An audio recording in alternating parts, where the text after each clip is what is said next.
Olá, seguidores. Com a situação aqui do Fundo Equitário, voltei a ver aqui nos fóruns, aqui nos comentários aqui do canal, lá no Clube FI, uma história aqui de que fundos de papel high yield eram esquemas de pirâmide, né? Já que sem dinheiro novo entrando, o fundo desmorona. E então acho que é uma boa alusão aqui, né? Realmente tem alguns casos que se assemelham a isso. Então resolvi fazer aqui alguns comentários a respeito. Aqui é o Thiago PS e seu canal Fica Esperto. Então, essa história aqui do antiguejista em fundos de papel acontece porque em fundos high yield é muito comum a gente ter CRIs financiando projetos ainda em desenvolvimento, ou seja, em obras ainda, né? E nem sempre as obras saem como esperado, né? Pode acontecer algum estouro de obra, algum estouro de custos, de forma que o fundo tenha que acabar aportando mais dinheiro para a situação, para que a situação não piore. E, e caso o FII acabe ficando sem dinheiro incorporado também, o na caso de uma execução das garantias, pode acabar ficando com um canteiro de obras, né? Algo que com certeza não é intenção. Então, o problema é esse, que nem sempre o fundo vai ter mais recursos para aportar no empreendimento, e se o devedor tiver quebrado também, então daí a coisa fica muito feia. Inclusive, foi isso aqui que aconteceu lá no Urcão, né, em URPR11. Eles entraram num monte de CRIs que tinham risco de obras, que estavam ainda em desenvolvimento, e até mesmo em equities, né, contando que equities, no caso lá, aquele Manavista, o FII de residência, em que eles contavam que conseguiram captar com extrema facilidade, igual eles vinham fazendo até o começo de 2023, em que eles tinham um ágio enorme, que eles conseguiam captar recursos com muita facilidade, né? Só que aí o que aconteceu? Não lembro se o mercado deu uma azedada por crédito. Acho que foi isso, em 2023 a gente teve bastante problema de crédito, né? Então isso acabou afastando muito os investidores de RPR11 pelo nível de risco mais alto. Eu lembro que nessa época a gente teve muito default lá no fundo da REC, o REC-R11. Acredito que isso aí o mercado meio que ficou meio azedado e acabou que a torneira fechou para captações. E aí a situação ficou nada bela, né? Porque eles contrataram ali, entraram em muitos projetos que precisavam de dinheiro e estavam aí precisando de dinheiro para completar essas obras e o caixa ficou vazio.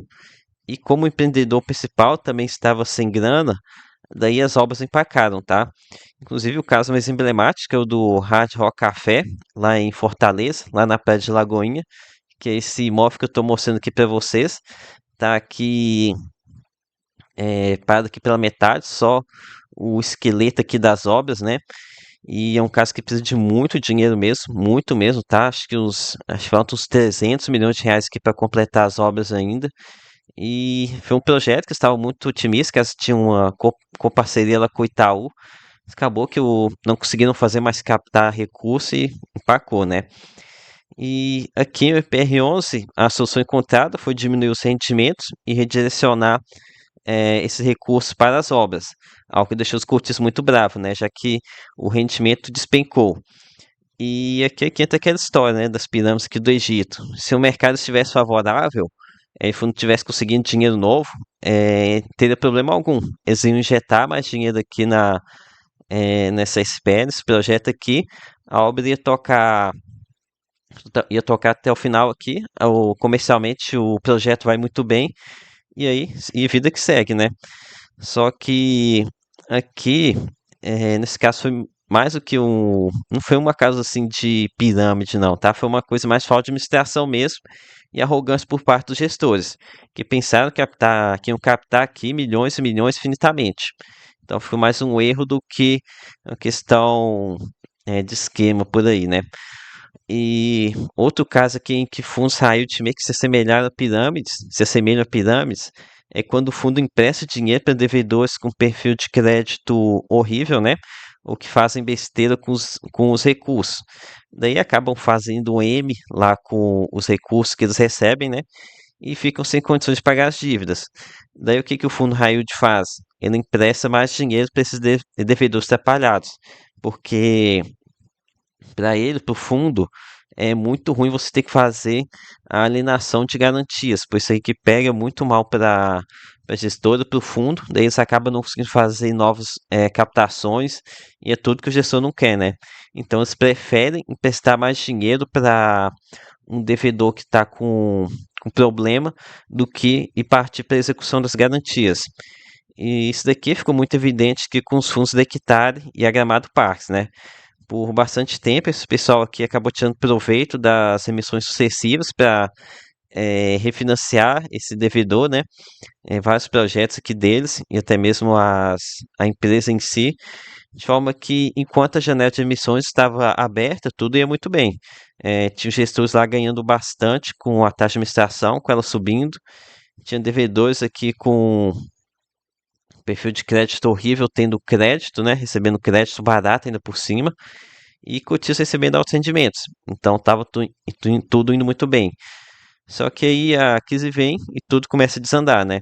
Que foi o que aconteceu aqui com os CRIs da Gramado Parques, em que a torneira secou, o pessoal viu que os recursos estavam indo lá sempre para o mesmo grupo econômico e acabou que o pessoal pulou fora e quem ficou acabou se dando muito mal aqui, né? Uma queda aqui gigantesca. Eu acho que já está quase depende do percentual, já está com uma queda de quase uns 80% aqui. No entanto, nem todo fundo high yield é um esquema que precisa de dinheiro novo para se manter de pé, tá?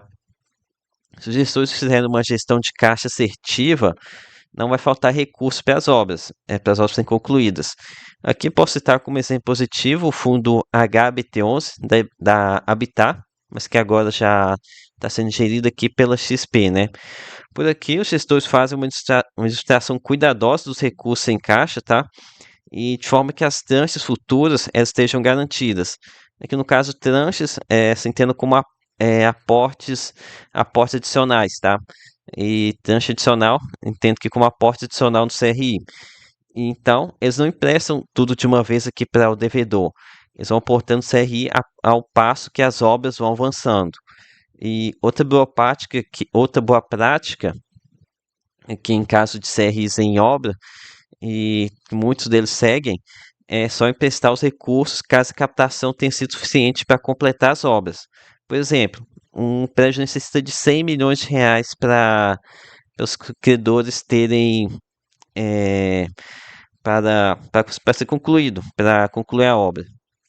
No entanto, na emissão do CRI é captado apenas 80 milhões. Então, faltaria aqui 20 milhões para completar as obras, né? Então, o ideal é nem prestar esses 80 milhões de reais, é cancelar a captação. Só emprestar caso consiga captar os outros 20 milhões de reais, o empreendedor ele injete esses 20 milhões de reais lá no fundo de obras, para então os credores tenham certeza de que não estão entrando em um projeto que pode não ser concluído. E mesmo assim a gente não tem risco, né? Porque essa questão de materiais de construção sobe muito, é algo bem muito certo. Então, já com relação aqui ao segundo caso, que pode ter esse esquema de pirâmide, é de ficar rolando a dívida aqui de mal pagador. E aqui nesse caso, a HBT também é um exemplo positivo, tá?